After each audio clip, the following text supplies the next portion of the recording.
Bonjour à tous, bonjour à toutes, ravi de vous retrouver pour parler d'intelligence artificielle sur la prochaine demi-heure, hein. C'est le thème chaud du moment. Enfin, ça fait quand même quasiment 3 ans que ça dure, mais on sent que ça pourrait durer encore un peu. On a appelé ça effectivement ruée vers l'or, enfin la nouvelle ruée vers l'or, et comment en saisir les opportunités, notamment quand on se place du côté de champions français. On a la chance d'avoir avec nous Béatrice Rosenberg, directrice digital et marketing chez L'Oréal. Bonjour. Bonjour Béatrice. À votre gauche, Constance Leboire, VP stratégie, marketing et transformation chez Edenred. Bonjour. Bienvenue Constance. Et je finis mon tour de table avec Martin Pavanello, fondateur de Mister IA, cabinet de conseil et formation en intelligence artificielle. On va se tutoyer tous les trois si ça vous va. Pour parler d'IA, effectivement, qui est omniprésente, je le disais, pas un jour sans qu'on en parle, dans chacune de nos conversations, dans l'actualité, des annonces, des levées de fonds, des innovations. Ravi d'avoir vos témoignages complémentaires à tous les trois. Déjà, comment on réussit à s'en emparer concrètement, peut-être pour démarrer avec vous, Béatrice, chez L'Oréal, donc tant en interne avec vos collaborateurs qu'avec l'externe, donc vos consommateurs. Comment vous vivez, vous, cette révolution chez L'Oréal ? Oui, et avec plaisir. Donc l'IA, ça n'a pas commencé hier. Ça n'a même pas commencé il y a 3 ans. Ça a commencé il y a plus d'une dizaine d'années, puisqu'on utilise déjà l'intelligence artificielle et les algorithmes de multiples façons pour les prévisions des ventes, pour nos médias depuis des années. Ce qui s'est passé en fait récemment, c'est une accélération, notamment avec l'IA générative. Et chez L'Oréal, en fait, comment on se sert de l'intelligence artificielle? On s'en sert pour augmenter nos 3 domaines d'excellence. Donc, le premier domaine, c'est la recherche. Je ne sais pas si vous savez, mais chez L'Oréal, on a 4000 chercheurs qui développent en interne, des chimistes qui développent les meilleures formules et qui travaillent sur la peau, la biologie, de façon très poussée. Et donc, on va utiliser l'intelligence artificielle pour augmenter ces chercheurs et pour trouver des meilleures molécules plus rapidement. Ça, c'est le premier cas. Le deuxième cas, vous savez que L'Oréal, on est aujourd'hui connecté à plus d'1 milliard de consommateurs dans le monde. Et donc, on va se servir de l'intelligence artificielle pour augmenter les expériences des consommateurs, par exemple en les aidant à trouver la routine beauté qui leur est nécessaire. Donc, je vais vous donner un exemple très concret que vous pouvez aller retrouver d'ailleurs tout à l'heure sur le stand L'Oréal. C'est Beauty Genius. Donc, Beauty Genius, il a été déjà lancé aux États-Unis il y a 1 an. On a plus d'1 million de conversations beauté. Et en fait, vous pouvez poser à Beauty Genius toutes vos conversations, toutes vos questions beauté. Vous pouvez aussi ouvrir votre caméra et faire un diagnostic de peau qui va être 98% aussi précis que celui d'un dermatologue. Vous allez pouvoir avoir des recommandations. Voilà, et les gens adorent, parce que les gens adorent ne pas être jugés quand ils posent des questions beauté. Les gens adorent pouvoir être guidés, ne pas avoir de tabou, pouvoir essayer et pouvoir acheter, puisqu'on est connecté aussi à nos retailers. Donc, je dirais que c'est très inspirant pour nous. 1 million d'users aux États-Unis en moins d'1 an. Voilà, exactement. Oh. On voit que les gens passent en moyenne 4 minutes sur ce site, que les gens aiment les recommandations. Donc, on voit qu'il y a une vraie valeur ajoutée, notamment dans cette division qui est la division pour nous qu'on appelle des produits grand public. C'est des produits qui sont vendus en supermarché, les produits L'Oréal Paris. Okay. On utilise aussi l'intelligence artificielle pour augmenter les professionnels. Ça peut être pour l'augmentation des coiffeurs, l'augmentation des conseillers et conseillères beauté ou des dermatologues. On va leur donner des outils pour faire des diagnostics encore plus scientifiques, plus rapidement. Donc B2C, B2B, et en interne pour... Et en interne, évidemment, c'est les employés. Donc, je fais partie des 90 000 employés de L'Oréal et j'ai la chance d'avoir mon L'Oréal GPT. On n'est pas la seule entreprise, hein. Toutes les entreprises, les grandes entreprises ont ça. Pourquoi c'est important pour une entreprise d'avoir son propre L'Oréal GPT ou Nestlé GPT? Eh bien, c'est parce qu'on ne veut pas que les collaborateurs posent des questions secrètes et révèlent tous les secrets de l'entreprise dans un domaine qui est ouvert, comme par exemple sur ChatGPT. Et donc, on a créé une architecture technologique qui permet que toutes les questions des collaborateurs restent en interne et ça, c'est vraiment essentiel. Et en plus, on a pu entraîner les modèles avec nos propres données, que ce soit les données des laboratoires, les données du marketing, les données des études clients. Et ça nous permet d'augmenter nos collaborateurs. Donc nous, chez L'Oréal, on adore notre L'Oréal GPT. On a même une structure un peu sophistiquée pour les marketeurs, hein, les gens qui font du marketing, qu'on appelle Créatech. C'est un laboratoire de créativité augmenté par l'IA. Bon, bah, super intro et avec plaisir pour soulever le capot et en savoir un peu plus sur notamment ce GPT interne. Chez Edenred, donc vous, ça se passe comment? Racontez-nous comment vous vivez cette révolution IA, Constance. Écoutez, alors sans répéter, mais je pense que c'est la même chose. Je pense que la révolution data IA, elle a commencé il y a longtemps. Je pense que ce que permet pas uniquement GenAI, mais aussi l'agentique, c'est une accélération de cette transformation. La façon dont on l'adresse chez Edenred, et c'est finalement assez similaire, il y a un premier pilier qui est vraiment, on va dire, augmenter l'individu dans son travail, de la même façon pour qu'il y ait une vraie continuité quelque part entre son expérience dans sa vie personnelle et ce qu'il retrouve dans le milieu du travail, dans un environnement sécurisé. Donc nous, c'est EdenChat. Mais c'est effectivement extrêmement important, on va dire, de protéger effectivement la connaissance et notre avantage concurrentiel en s'assurant que ces discussions, elles ont lieu dans une architecture qui est sécurisée, entraînée sur nos données. Donc ça, c'est un premier pilier, c'est vraiment ce qu'on appelle, nous, le AI for All. Le deuxième pilier, et là, c'est une approche où on le prend vraiment en fonction de là où il y a le plus de levier de valeur, c'est comment est-ce qu'on peut augmenter des métiers. Et nous, on a priorisé, alors on a plus d'un tiers de nos people qui sont en sales et marketing. Donc ça a été un des grands métiers où on a décidé qu'on allait augmenter chacun avec des outils qui sont propres à leur métier.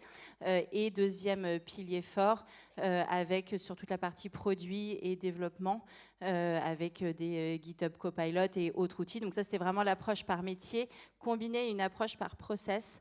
Et ça, c'est vraiment avec l'agentique, cette possibilité de se dire comment est-ce que je repense fondamentalement mon process de bout en bout, qui peut donc nécessiter de combiner plusieurs métiers.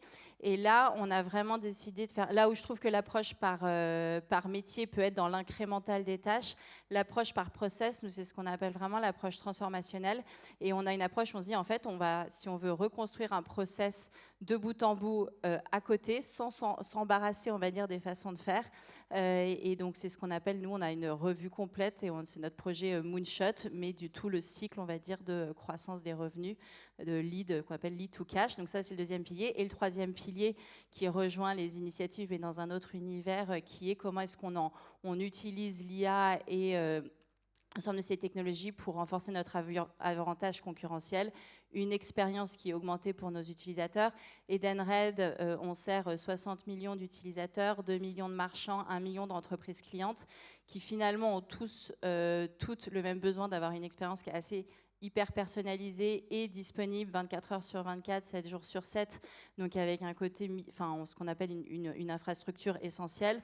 Donc c'est pouvoir, grâce à l'IA, les chatbots connectés, pouvoir répondre en temps réel à leurs demandes avec si une transaction, est-ce qu'ils peuvent ou non faire la transaction à cet endroit, faire des appels. Donc ça, c'est sur la partie expérience. Et le dernier point, c'est vraiment développer des produits qui sont entièrement, avoir des assistants virtuels RH, avoir des assistants virtuels de gestionnaire de flotte. Et ça, c'est vraiment possible. C'est-à-dire qu'on avait toute la donnée et la couche GenAI et agentique permet de la rendre accessible, on va dire, à l'ensemble de nos utilisateurs.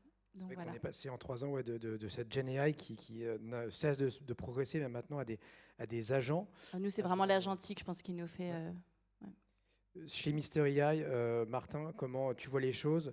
Tu accompagnes aussi des grands groupes, des champions français comme Edenred ou L'Oréal, ou des entreprises peut-être taille plus modeste. Mais 3 ans après, notamment ChatGPT, même s'il n'y a pas que, quel bilan déjà tu pourrais tirer sur cette valeur ajoutée de l'IA pour les collaborateurs et pour la boîte, la structure en elle-même? Donc nous, malheureusement, on n'a pas de Mystery à GPT. On est tous sur Claude d'Entrepic dans l'entreprise, donc j'ai pas exactement le même retour d'expérience. Mais ce qu'on voit et ce qu'on dit, sans répéter, mais c'est qu'en effet, cette révolution, elle est double. Il y a une révolution bureautique, tâche du quotidien, très micro, et une révolution process, très macro. Je vais, en caricaturant, automatiser tout mon service client. Et nous, ce qu'on pense et ce qu'on voit depuis 3 ans, c'est qu'autant la première révolution qui est bureautique, elle est directe, elle est forte, et elle est pour moi 100% sous-estimée. Autant la révolution process, à moyen long terme, on va faire des choses incroyables, mais aujourd'hui, c'est encore assez dur. 100% des automatisations de services clients par des callbots sont plus ou moins en échec, ou en tout cas mettent beaucoup plus de temps et coûtent beaucoup plus d'argent que ce qu'on pensait il y a un an. Donc nous, on se dit, quand on regarde les deux, qu'est-ce qui peut se passer côté bureautique? Côté bureautique, c'est simple aujourd'hui. On peut déployer, que ce soit des interfaces en interne, que ce soit du ChatGPT ou du Claude, directement auprès de nos collaborateurs.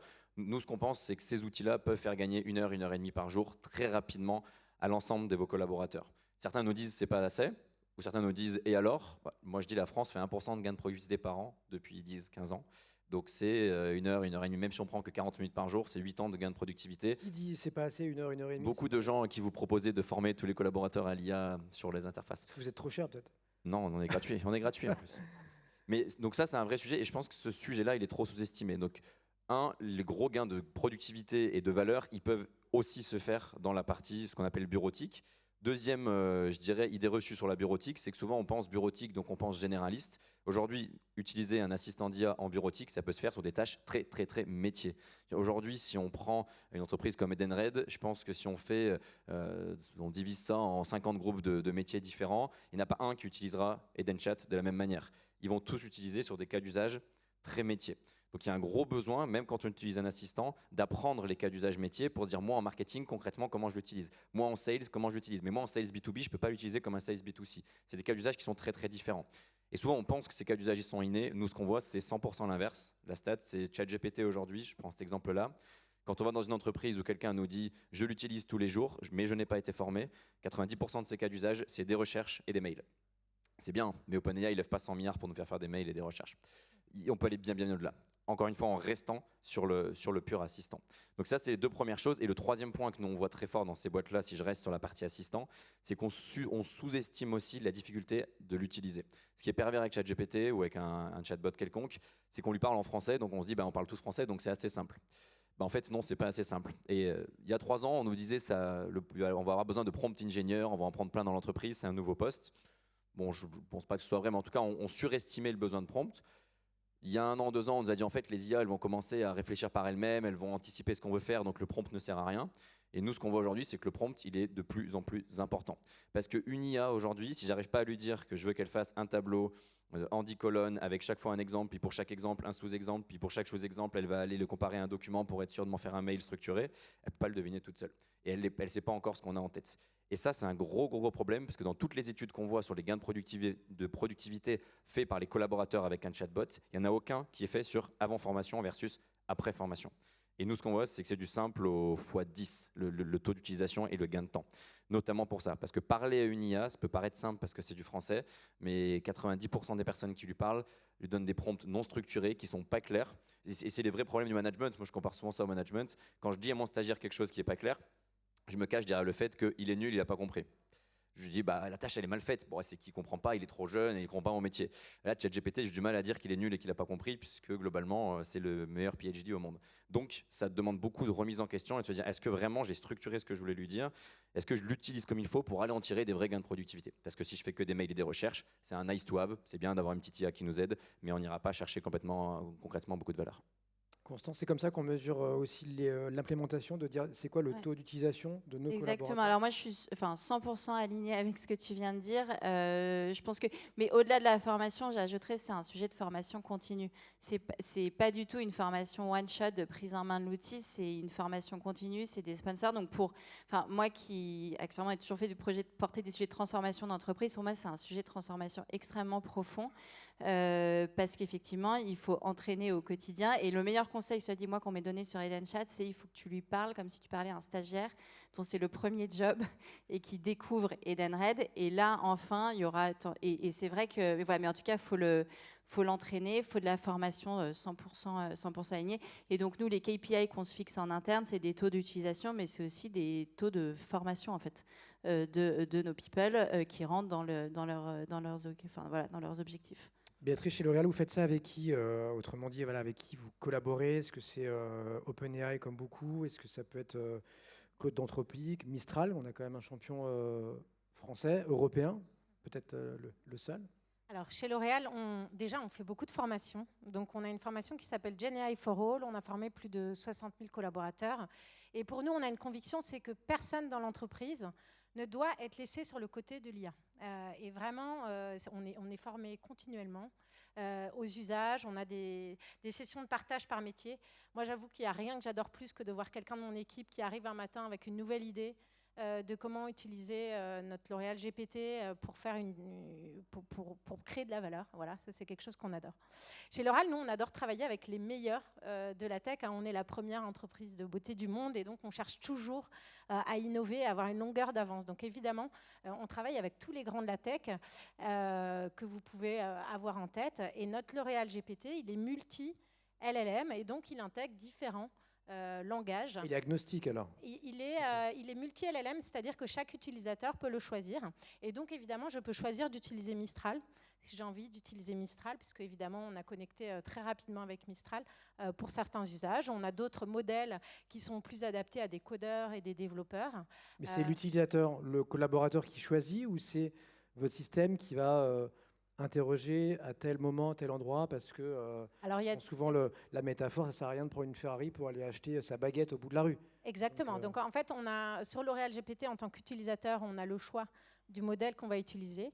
Après, on a d'autres services comme le Beauty Genius dont je vous ai parlé tout à l'heure, où là, on va avoir une architecture avec plusieurs langages. Et à chaque fois, on va chercher d'avoir le plus efficace. Qu'est-ce que ça veut dire? Ça veut dire que chez L'Oréal, on fait attention aussi, on sait tous que ces outils ont un impact. Et donc, on fait attention à avoir le modèle le plus juste, à la bonne taille pour travailler. On travaille aussi avec des startups. Une de mes deuxièmes casquettes, je m'occupe de notre programme d'Open Innovation à Station F, que vous connaissez, Cocorico, le premier accélérateur de start-up du monde. Et donc, on a un programme qu'on appelle Beauty Tech Atelier là-bas, où on a des start-up qu'on accélère. Et donc, j'en ai une en tête qui s'appelle OMI, qui nous aide avec à faire de ce qu'on appelle du rendering 3D, c'est-à-dire de la 3D sur nos packaging, pour pouvoir, grâce à l'intelligence artificielle, créer du contenu sur nos packaging. Donc OMI, c'est un exemple. Je pense à Relevant, qui est une autre startup IA qui nous accompagne dans le e-commerce. Je pense à Impact Plus, qui nous aide à diminuer l'impact carbone de nos campagnes. Donc on en a plein, des champions IA français. Le marketing du dernier kilomètre, c'est ça? Relevant, il nous aide, oui. Il nous Avec aide, Vincent Martinet, le CEO. Ouais. Excellent. Je les ai eus il n'y a pas longtemps sur mon podcast. Et c'est un truc de dingue. En fait, ils rédigent le mail. Donc, je vous envoie, vous êtes, je sais pas, cliente L'Oréal ou Decathlon. Et donc, on vous envoie un mail. Et c'est quand vous allez décider, vous, utilisateur final, de l'ouvrir, seulement que le mail va être rédigé. Avant, il est vide. C'est une coquille vide, il n'existe pas. Donc, il va être rédigé en fonction du contexte. Vous êtes au Palais Brognard, vous approchez de la piscine ou vous apprêtez à faire un trail, et c'est à ce moment-là qu'on va vous pousser une promo, n'importe quoi, une information de contexte. Voilà. Ça, c'est un des grands pouvoirs de l'intelligence artificielle, c'est cette idée d'offrir, et nous, c'est notre rêve chez L'Oréal, l'ultra-personnalisation à l'échelle de plus d'1 milliard de personnes. Constance, chez Edenred, c'est quoi l'approche? Pareil, vous travaillez avec beaucoup de gens ou vous êtes parti avec un partenaire en particulier? On travaille avec beaucoup de... En fait, en tout cas, première conviction, c'est une transformation qu'on ne mènera pas seul. Ça, c'est un premier point, mais donc on est vraiment à un mix de, on va dire, make, buy et partner. Et ensuite, on travaille à la fois avec sur la partie plus architecture plateforme, Databricks, après par métier ou par solution Salesforce, et ensuite aussi pays par pays avec des startups, des acteurs locaux. On est présent dans plus de 40 pays, donc on a aussi un sujet de, on va dire, de couverture, pas uniquement des besoins fonctionnels, mais aussi d'un point de vue géographique. Donc c'est le potentiel de l'IA, j'aimerais aussi vous entendre tous les trois là-dessus. Toi, Martin, est-ce que tu considères là on entend beaucoup parler de bulles? Il y a Nvidia, il y a OpenAI. Sur nos usages, sur tous les investissements qu'on entend, ça se compte maintenant en milliards, en dizaines, en centaines de milliards, ou c'est que le début? Je pense que, en termes boursiers, je ne vous conseillerais pas d'investir trop d'argent aujourd'hui. Il y a peut-être une bulle. On en parlait tout à l'heure, Nvidia, et pour autant, les chiffres d'Nvidia, même boursiers, sont pas déconnants, passe-moi l'expression. Hein, ça cote 25-30 fois son revenu. Donc, on a vu pire dans l'histoire, mais quand même, on est sur un très, très, très, très haut. Aujourd'hui, OpenAI annonce des sommes d'investissement qui sont, selon beaucoup de spécialistes, impossibles. On parle de dizaines de milliers de milliards à aller chercher par les GAFA dans les 6-7 prochaines années. Dans le cloud, c'était divisé par 50 ou par 100 les montants qui ont été investis. Et déjà, ça a pris 10 ans avant d'être rentable. Donc il y a peut-être une bulle côté investissement. Je pense qu'il y a tout sauf une bulle côté sous-jacent. Je pense que le sous-jacent, il est même largement sous-estimé. Et aujourd'hui, à mon avis, on voit bien les chiffres d'OpenAI, c'est 800 millions d'utilisateurs chaque semaine, c'est peut-être quelques dizaines, allez, une petite centaine de millions quotidiens. Le chiffre à atteindre, c'est 2, 3, 4, 5 milliards, c'est ce qui vise. Et je pense qu'on va y arriver. Donc je pense que là-dessus, il y a encore une réserve, notamment en nombre d'utilisateurs, qui est énorme. Maintenant, en termes de qualité des modèles, est-ce qu'on va aller vers quelque chose qui va s'améliorer sans cesse? Peut-être, GPT-5 est meilleur que GPT-4, GPT-6 sera meilleur que GPT-5, mais nous, ce dont on est persuadé, c'est qu'on n'est plus à l'heure des modèles qui doivent s'améliorer de plus en plus, on est à l'heure des produits qui doivent être de plus en plus utilisables. Et c'est pour ça que, si j'enlève les boîtes CAC 40 qui ont plus de moyens, et même le top 100, 120 qui ont plus de moyens pour développer leurs propres outils, etc., en dehors de ces entreprises-là, mon opinion, et ce que je vois depuis 2 ans, c'est que rien n'arrêtera ChatGPT et Claude. Rien. Parce que ChatGPT et Claude, c'est des boîtes qui certes ont les super modèles, donc on peut se brancher à leur modèle en API, etc. Mais OpenAI a 1000 personnes qui travaillent en product pour créer une interface qui soit facile d'utilisation, bien connectée à tous vos outils, intelligible pour un Indien de 20 ans, un Français de 55 ans et un Américain de 30 ans. Et donc, c'est des boîtes qui, au-delà de la qualité de leur modèle d'IA, sont en train de créer des produits. Il n'y a qu'à tester Claude. Claude, nous, pourquoi on est sur Claude? C'est un outil qui, au-delà du modèle, est incroyable. On peut créer des slides, c'est pas le modèle qui crée des slides, c'est l'outil qu'il y a par-dessus. On peut y mettre beaucoup plus de documents que dans un chat GPT, ça c'est un problème de fonctionnalité, c'est pas un problème de modèle. Il y a plein de choses comme ça. Pourquoi tu cites pas le chat? Tu considères qu'ils sont plus dans cette course au LLM, qu'ils ont pris un autre... Ils sont pas du tout dans la course au produit, ils sont dans la course au modèle. Ils sont dans la course, et ils l'assument, c'est pas un secret. Eux, ils veulent faire un super modèle d'IA, une super intelligence artificielle générative, mais pas un super produit. Et pour moi, ce qui va gagner dans le futur, c'est le super produit. De la même manière que aujourd'hui, je ne sais pas si on utilise le meilleur moteur de recherche avec Google. Est-ce que Bing ou d'autres ne sont pas plus pertinents sur une réponse que Google? Peut-être. En fait, on s'en moque parce que Google est plus facile à utiliser. Et ça, c'est un des gros sujets qu'on voit. Et nous, on passe notre journée à comparer toutes les interfaces parce qu'un client nous dit super, je veux mettre 300 licences chez moi. Est-ce que je crée mon propre outil pour 300 licences? Bon, ça coûte très cher, donc pour 300, ils ne le font pas. Est-ce que je mets du Mistral? Est-ce que je mets du ChatGPT? Est-ce que je mets du Claude? Et le premier réflexe qu'ils ont, c'est est-ce que Claude 4.5 en tant que modèle est meilleur que GPT 5.1 ou que Mistral X.2? Ben non, on leur dit on s'en fout. Parce qu'en fait, ce qui est important, aujourd'hui, tous les modèles sont à peu près à un niveau similaire. Par contre, toutes les interfaces et toutes les fonctionnalités ne sont pas du tout les mêmes en fonction des outils. Et là aussi, si vous prenez des courbes, le taux d'adoption, il est 100% corrélé à la puissance du produit et la qualité du produit, beaucoup plus qu'à la qualité du modèle. Sinon, on utiliserait tous du Llama 4.2, je ne sais plus quel est le dernier, qui est un super modèle, mais que personne, entre guillemets, n'utilise en chatbot parce qu'ils n'ont pas d'interface. Donc pour l'instant, il n'y a que les entreprises qui créent leur propre interface qui branchent du Llama. Llama de Meta, effectivement, qu'on connaît un peu moins, qu'on cite moins. Constance, sur Edenred, les services financiers, quel potentiel vous voyez, vous, pour les prochaines années? Alors nous, encore une fois, moi je le vois vraiment, et c'est au-delà des services financiers, c'est nous, les services financiers et les moyens de paiement, c'est un des moyens qu'on a pour adresser des besoins qui sont ceux des gestionnaires de flotte, de pouvoir gérer l'ensemble, on va dire, des transactions de leur flotte, que ce soit évidemment les cartes essence, mais aussi le péage, la maintenance, et ainsi de suite. Et donc pour nous, l'IA, c'est un moyen de vraiment mettre à côté des gestionnaires de flotte, pour donner cet exemple-là, un agent qui les aide non pas à gérer les transactions et à les assurer, ce qui est une grande partie de notre proposition de valeur, mais à optimiser, ce qui est leur focus premier, le coût de leur flotte d'entreprise. Et donc, comment est-ce que effectivement j'optimise le trajet de l'ensemble du parc de véhicules pour optimiser la consommation en énergie, la maintenance, le péage, et donc finalement répondre à leurs besoins premiers. C'est la même chose dans les solutions pour les ressources humaines. C'est finalement quel est le meilleur package d'avantages aux salariés qui va permettre de répondre à ma stratégie RH, qui dépend d'une entreprise à une autre, d'attraction, de fidélisation des collaborateurs. Donc nous, pour moi, le premier impact, c'est celui de pouvoir mettre dans les mains de nos clients un produit qui est hyper personnalisé pour leurs besoins. Ce qui à l'échelle. Voilà. Si vous voulez interpeller Constance, Béatrice ou Martin, il nous reste encore 5 minutes, n'hésitez pas, vous levez la main et on fera circuler un micro jusqu'à vous. On arrive dans un instant, n'hésitez pas. Donc, sur peut-être pour terminer les idées reçues, Béatrice, je me tourne vers toi. Il est reçu qu'on entend tout le temps sur l'IA en mode fin du monde, les robots vont nous remplacer, les IA vont piquer notre job, etc. C'est quoi le discours de L'Oréal là-dessus ? Alors, chez L'Oréal, la première chose qu'on a fait au démarrage de l'IA générative, c'est de fixer un cadre de confiance. Et je pense que c'est très important pour chacun, au niveau individuel et au niveau collectif, de se dire qu'est-ce qu'on fera avec l'intelligence artificielle et qu'est-ce qu'on ne fera pas. Donc, on a 7 principes. Un des principes, ça va vous sembler basique, mais c'est quand même mieux quand c'est dit, c'est la supervision humaine. On ne laisse pas des agents qui font des tâches automatiques sans supervision humaine sur des sujets qui nous semblent essentiels. C'est le respect des données des utilisateurs. Voilà, ça c'est des choses qui semblent simples mais qui sont essentielles. Notre CEO Nicolas Hieronimus a aussi dit, dès le début, on n'utilisera pas l'intelligence artificielle pour générer des visages dans des publicités avec l'intelligence artificielle pour montrer les résultats des produits. On vend des vrais produits à des vrais humains, et pour nous, c'est un pacte de confiance qui est essentiel.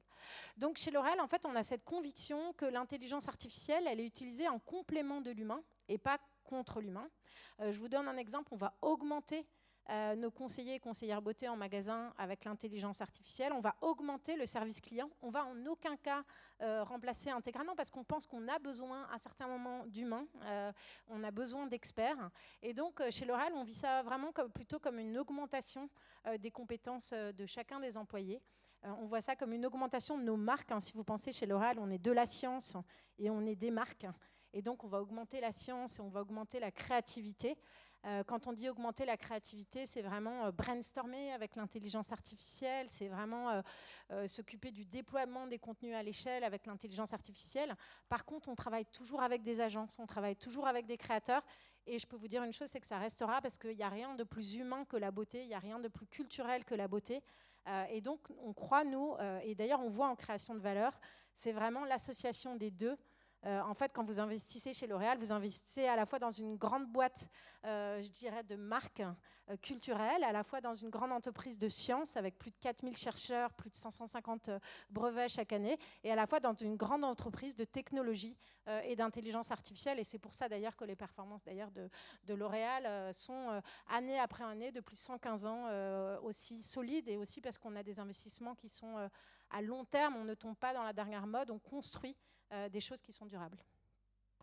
Très bien, on va passer à vos questions pour ces 5 dernières minutes, notamment on a un jeune homme, 2 jeunes hommes au premier et deuxième rang qui veulent intervenir, présenter. Merci. Allez-y, je vous en prie. Bonjour, Romain Poher, merci beaucoup. Ma question est la suivante. C'est vrai que l'innovation actuellement, elle va très très vite. Il me semble qu'il n'est pas facile donc de faire des plans à moyen long terme, puisqu'en fait on ne sait pas quelle sera la nouvelle innovation dans une semaine ou un mois. On a des avancées sur le sujet quantique qui sont assez intéressantes, ce qui fait qu'on pourrait voir la naissance des ordinateurs quantiques peut-être dans les prochaines décennies.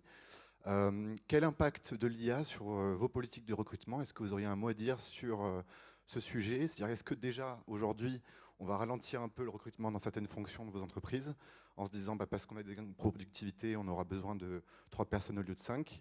Voilà. On n'a pas de RH autour du plateau, mais c'est quand même super intéressant.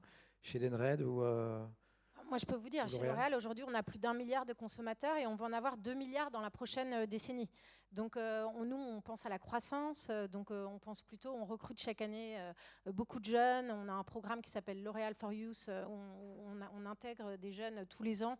Moi-même, j'ai fait un stage chez L'Oréal il y a 23 ans et je suis là aujourd'hui. Donc, on continue chez L'Oréal de construire l'avenir. Et donc, on va utiliser l'intelligence artificielle plutôt comme un accélérateur.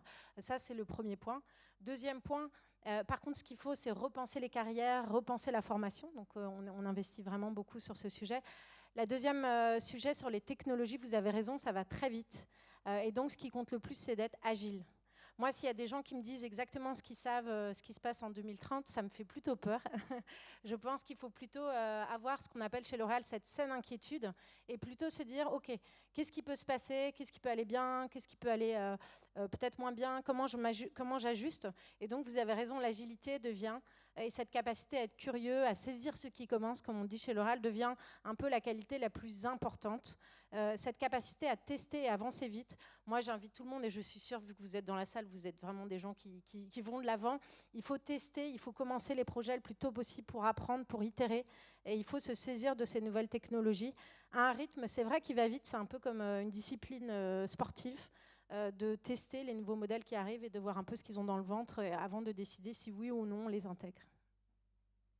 Voilà pour vous. Deuxième question, il y avait quelqu'un derrière vous aussi. Bonjour. Bonjour. En fait, moi, ma question, elle concernerait la propriété intellectuelle. Et ma question concernerait notamment L'Oréal. Vous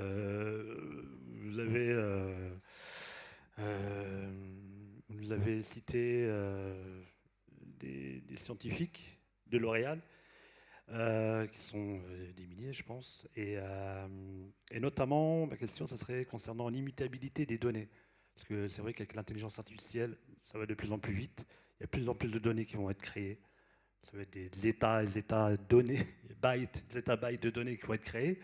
Et du coup, la question de l'immutabilité des données, et notamment des brevets, va être importante, je pense, dans les années à venir. Et moi, je travaille notamment sur un protocole qui est basé sur la blockchain. Et moi, je crois vraiment à l'interopérabilité des données, des technologies, notamment l'intelligence artificielle, la blockchain, la crypto. Et il y a un protocole qui s'appelle Bitcoin Stamp. Donc, il y a un protocole qui permet de protéger, qui permet aux données d'être immuables sur Bitcoin. Vu que Bitcoin est immuable, c'est une blockchain, une technologie immuable. Et ma question est de savoir si est-ce que vous avez des projets de backup, de protection de certaines données, notamment des brevets ou autres. Est-ce que vous y avez... Béatrice, sur l'IP. Bien sûr, bien sûr. Alors, on investit plus d'1 milliard par an dans la recherche. On travaille évidemment avec des partenaires déjà dans le quantique, parce que vous imaginez, il y a beaucoup de calculs qui doivent être faits. On travaille avec IBM pour trouver des molécules vertes plus vite. On a des digital twins. Enfin, faut imaginer vraiment le chercheur augmenté. Et évidemment, la protection des données est clé. Donc, si vous voulez, je peux vous mettre en contact avec la bonne personne chez L'Oréal. Mais ce qui est sûr, c'est qu'on travaille beaucoup à la protection de notre savoir-faire et de nos données. Vous avez raison, on a plus de 17 000 terabytes de données, des données qui sont ultra qualifiées. Je vous donne un exemple. Pour les diagnostics de peau, on a plus de 150 000 annotations par des dermatologues faites à la main. Donc, c'est vraiment cette expertise qui est capturée et qui, vous avez raison, vaut de l'or et a une grande valeur. Très bien, merci à tous les trois, merci pour vos questions. Et donc, voilà, l'IA, on sent, sera encore à la une en 2026. Merci encore, Martin, Constance, Béatrice. Et je vous laisse avec la prochaine table ronde qui sera tout aussi passionnante, j'en suis sûr. Merci. Merci.